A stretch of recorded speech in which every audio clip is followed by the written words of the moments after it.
Dubai नभए Qatar छ, हामीलाई अलि हतार छ ल, भन्न मिलेन के गर्नु।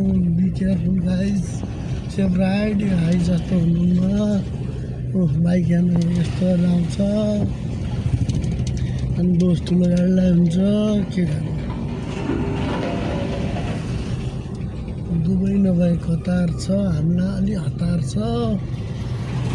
बालनको सरकार छ है, केही न केही होला भन्ने आश छ। स्कर्पियोलाई हेर्ने नजरिया चाहिँ फरक भइदियो हुन्थ्यो मामाजीहरूको।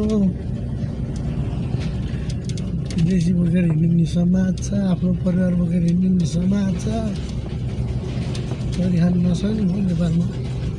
पर्यटन सेवामा सुविधा टेवा पुर्याए बापत हामीलाई चाहिँ भगौडाको पाराले हेर्छ के गर्नु नेपाल सरकार।